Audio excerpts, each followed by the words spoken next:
Kapan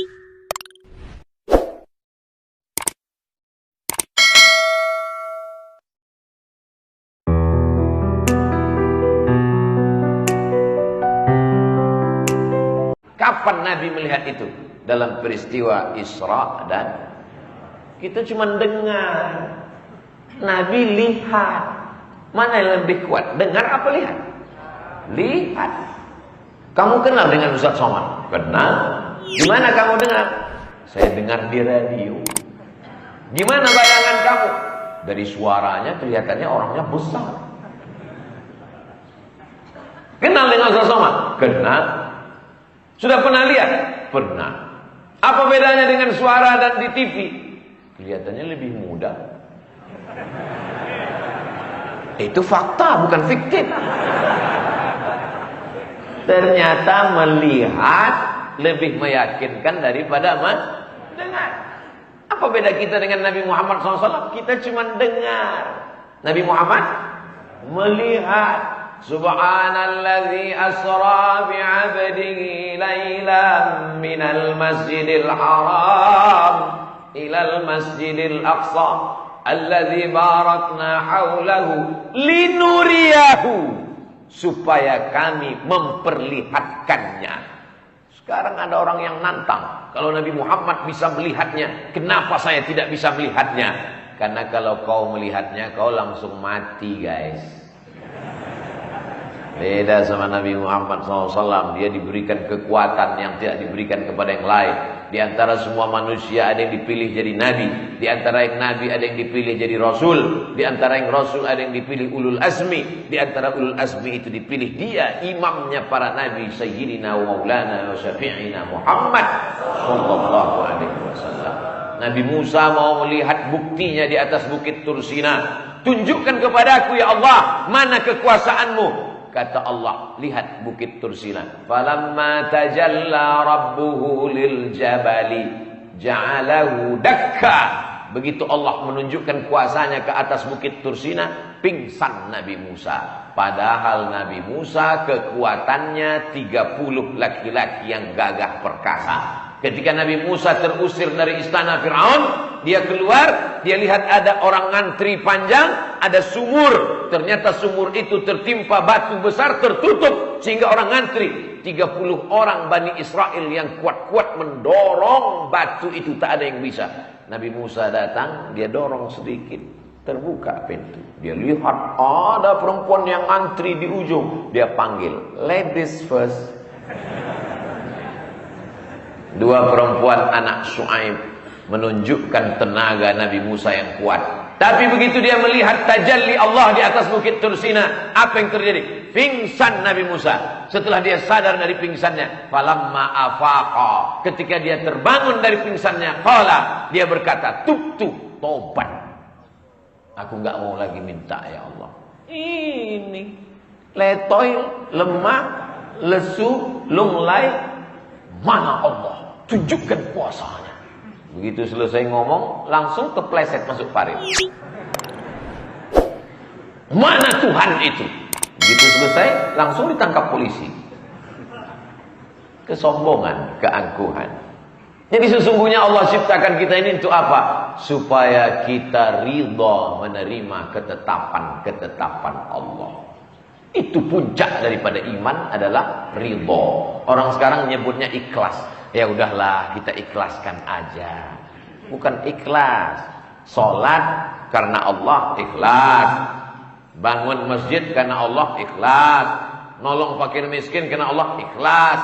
Tapi berlapang dada menerima ketetapan Allah, namanya ridha. Bapak Ibu, marilah kita ridha menerima takdir Allah. Amin. Ada satu ibu-ibu, diam aja. Loh, ibu enggak minta amin. Saya sudah dapat ridha. Siapa? Suami saya namanya Pak Ridho.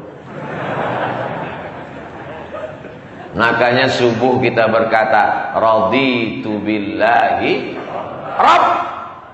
Tidak dikatakan raditu billahi ilaha. Aku ridha Allah sebagai sembahanku. Tidak. Raditu billahi Rabb. Aku ridha dia yang menciptakan aku. Aku ridha dia yang memberi aku rezeki. dan aku ridha dia yang mengatur segala kehidupanku. Maka ikutilah aturan Allah, jangan ikuti aturan yang lain. Kalau Allah katakan ini haram, haram. Kenapa kamu masih lakukan yang haram ini? Ya, masih ada khilafiyah di antara. Ini namanya mazhab ngelesiyah. Puncaknya nanti di atas itu ada lagi namanya mazhab ngawuriyah. Sedangkan kita disuruh ridha menerima ketetapan Allah. Maka yang keluar dari mulut kita adalah innalladzina qalu rabbuna Allah. Itu pangkal pertama. Awal perjalanan hidup ini mesti diawali dengan rabbuna Allah. Makanya anak yang baru lahir dibisikkan ke telinganya Allah. Asyhadu an la ilaha illallah.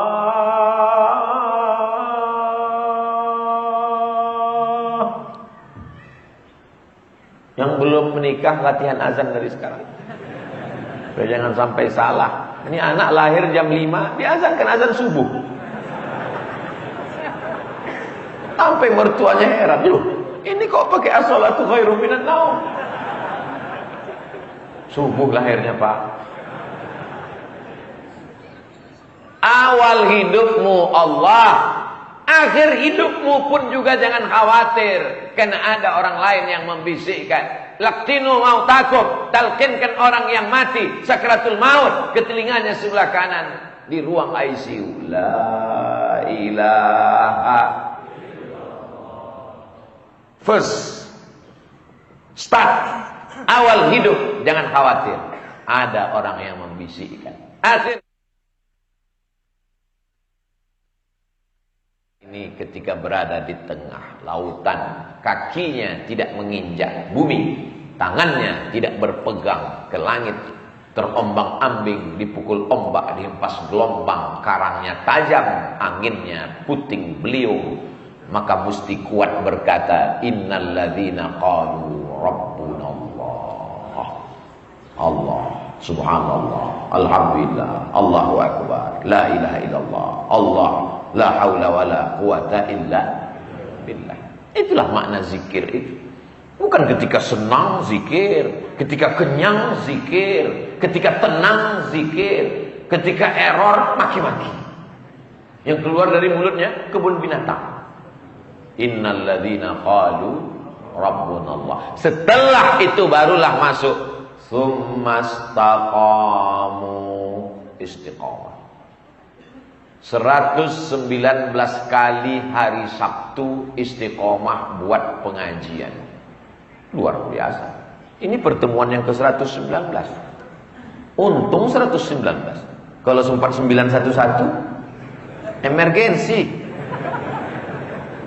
Ustaz Abdul Somad di Masjid Al-Matin, di antara nama Allah Al-Qawiyyu Al-Matin. Al-Matin, Allah yang maha kuat. Masjid Al-Matin, masjid ini milik Allah yang maha kuat. Maka siapapun yang lemah di luar sana, kalau kau mau kuat, masuk ke dalam. Allah. Selama ini yang kuat kata dia Badak, Masjid Cibadak. Maka ada yang lebih kuat daripada Badak. Itulah dia yang menciptakan Badak. Ar-Rahmanur Rahimul Malikul Qudusus Salamul Mu'minul Muhaiminul Azizul Jabbar Al-Qawiyul Matin. Al-Qawiyul Matin.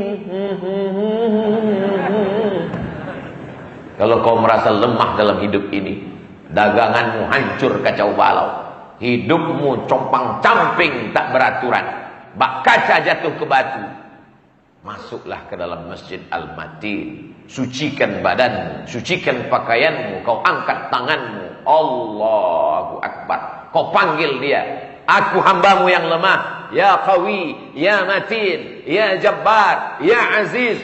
Walillahil asmaul husna. Allah punya nama yang baik-baik. Fad'uhu biha. Panggil dia, seru dia, maka dia akan menjawab.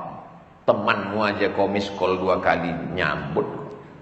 Kawan saya miss call berkali-kali enggak balas Pak Ustaz. Paketnya habis, kau kirimlah pulsa. Saudara yang dimuliakan Allah Subhanahu wa taala, Tsumastaqamu istiqamah. 119 berjalan, 120 lanjut, 121 teruskan, 122 jangan takut. Sampai kapan? Sampai roh keluar dari jasad. 119 ramai ini tak muat masjid. Yang berdiri di sana sabar, kalian masuk surga dalam keadaan duduk insyaallah. Yang duduk ini ya duduk lagi di surga. Enggak adil Allah tuh Pak Ustaz. Masa kami di surga duduk waktu di dunia berdiri, mereka yang udah duduk lagi. Orang beriman itu tidak pernah ada hasad dalam hatinya. Orang beriman itu sudah dicabut, wa naza'na ma fi sudurihim min ghillin. Ghill. Makanya di antara doa kita, la taj'al fi qulubina ghillan. Jangan jadikan dalam hati kami ada ghil, ada hasad, ada dengki, ada busuk hati, karahatun ni'mah 'alal mun'ami 'alaih. Tak senang orang lain dapat nikmat. Tetangganya punya mobil baru, demam. Punya rumah baru, stres. Punya istri baru, mati. Tsumastaqamu istiqamah. Saat senang, salat. Saat susah, salat. Saat lapang, baca Quran. Saat sempit, baca Quran. Ini kadang orang tidak adil kepada Allah. Ketika sedang susah, ke masjid 7 kali. Subuh, zuhur, asar, maghrib, isya, tahajud, witir. Enggak pulang-pulang, di masjid terus. Rupanya tukang kredit nunggu di rumah. Begitu rezeki lancar, agak senang dikit aja, udah nggak ke masjid lagi. Assalamualaikum warahmatullahi wabarakatuh. Siapa kemarin kemana? Biasa, rezeki sedang lancar. Nanti dicabut Allah. La in syakartum. Jangan sampai dicabut Allah. Begitu Allah Subhanahu wa taala mempermainkan perasaan manusia. Sedang Nabi aja ada masa susahnya.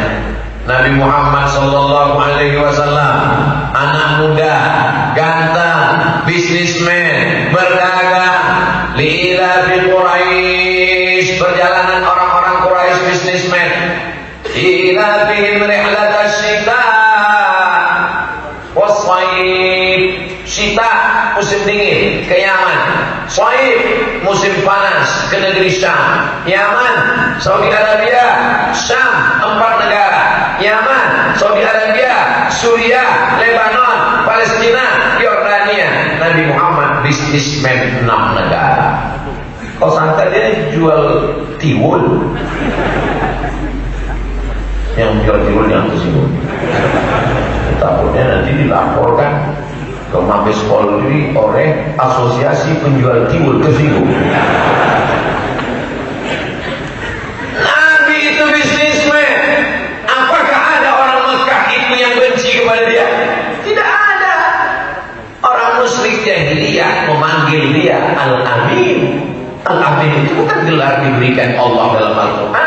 Al-Amin itu bukan gelar dari Allah ketika dia sudah jadi Nabi. Orang musyrik jahiliyah, pemabuk, peminum khamar, pezina, sadar bahwa dia Al-Amin.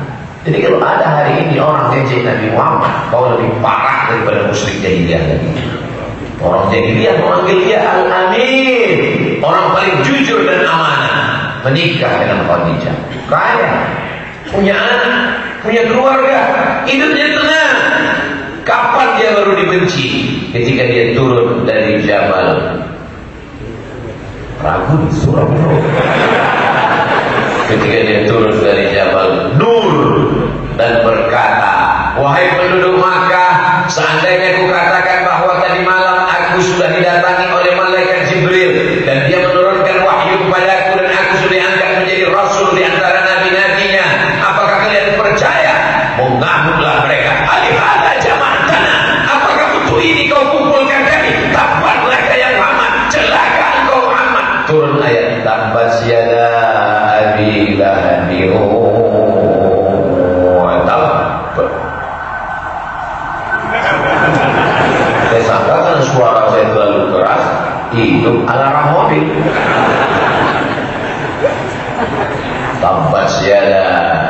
ilaha illallah. Baru 13 tahun hidupnya susah, merana, gonjang-ganjing, diembargo oleh mereka, dagangannya dikacau, diancam, dikatakan sahir, tukang sihir, majnun, orang gila, kadzab, tukang bohong, asatirul awwalin, tukang dongeng.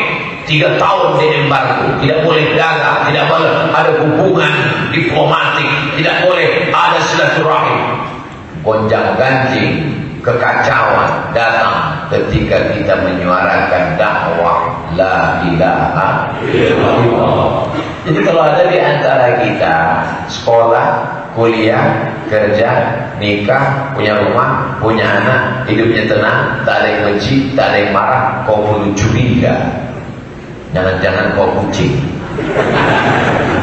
Hidupnya tak punya misi. Tetangga tak sholat, dia. Tetangga pacaran, dia. Pantas orang senang. Ini privasi saya. Jangan intervensi kehidupan saya. Bukan orang Islam. Orang Islam itu dikatakan Allah, kuntum khaira ummah, kamu umat yang paling baik. Kamu umat paling baik bukan karena kamu tidak reseh, bukan karena kamu tidak mengganggu orang. Kamu umat yang paling baik. Syaratnya ta'muruna bil ma'ruf wa tanhauna 'anil munkar wa tu'minuna billah. Ini umat Islam mesti disadarkan begini. Kalau tidak nanti dia tonton di TV, jangan ganggu privasi orang. Dia tonton di sinetron, jangan ganggu. Urus saja surga, nerakaku biarlah untukku. Ditulis di baju kaos, di bawah sholat Jumat. Yang di belakang baca. Karena dibaca di baju kaos, dituliskan di quote, di-upload di Instagram, di-share di Facebook, akhirnya yang tidak biasa menjadi biasa, dipertontonkan setiap hari. Orang menjadi melihat itu sesuatu yang biasa. Maka ustaz mesti menyuarakan, ini batil, ini haram, ini tidak benar.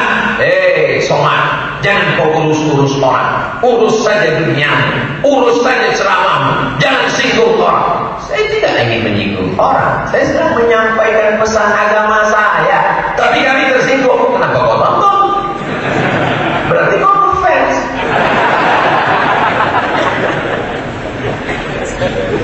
Ini ajaran Islam. Tidak boleh diam melihat kemungkaran. Man ra'a minkum munkar.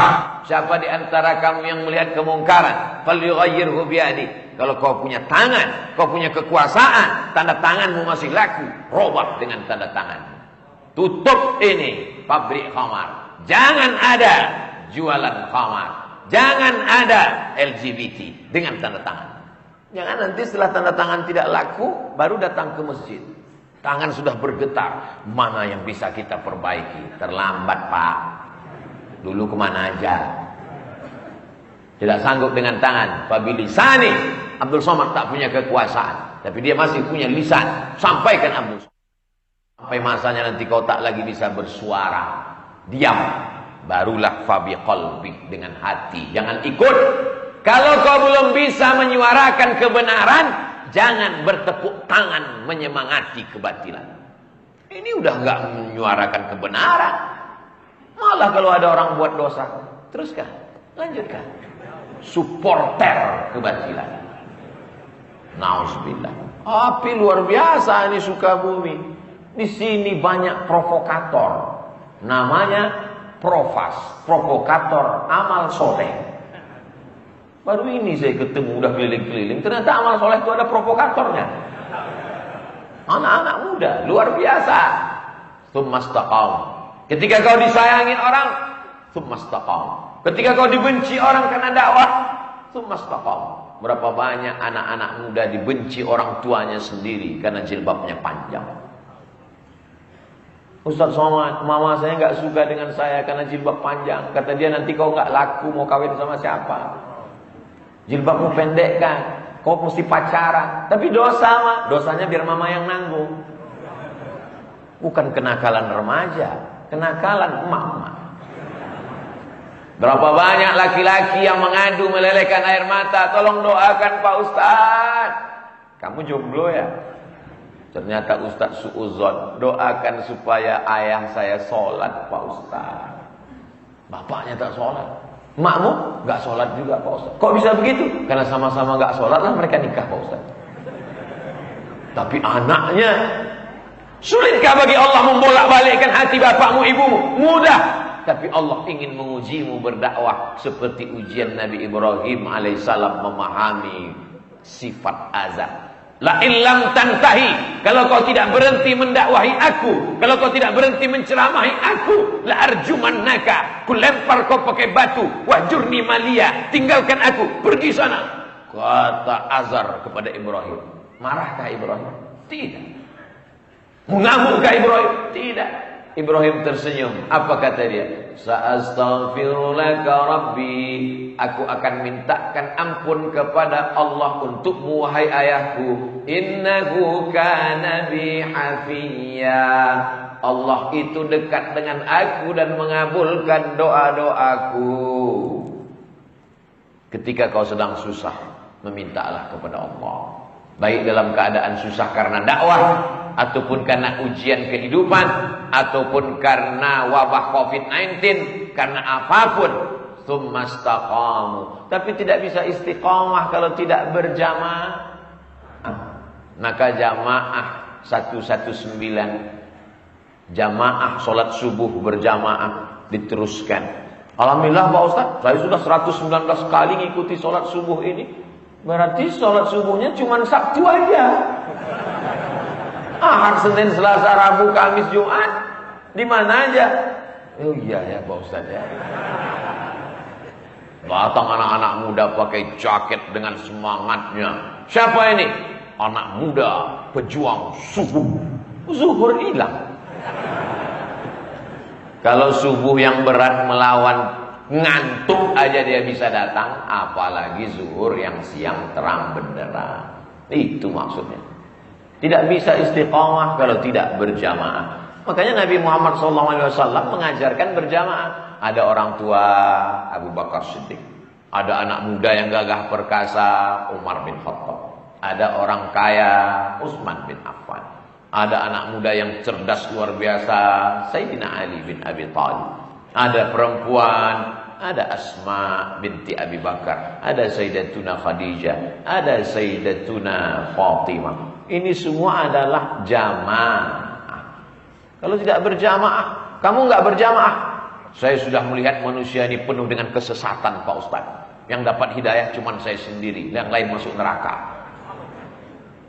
Ini orang luar biasa, bukan cuma tanah yang dia kapling, sorga pun di kaplingnya juga. Padahal kita disuruh mengajak orang lain. Wasari'u ila maghfiratin min rabbikum, bersegeralah engkau kepada ampunan Allah. Wa jannatin 'arduhas samawati wal ard, surga seluas langit dan bumi. Surga yang seluas langit dan bumi cuman mau dimasuki dia, istrinya sama mertuanya, bertiga aja. Kita dibilangnya masuk neraka jahanam semua. Ini orang sangat egois. Tsumastaqam. Setelah dia berani berkata Allah, setelah itu dia istiqamah, barulah dia mendapatkan tatanazzalu alaihimul malaikah, turun malaikat. Anak-anak muda ngajinya mesti lengkap.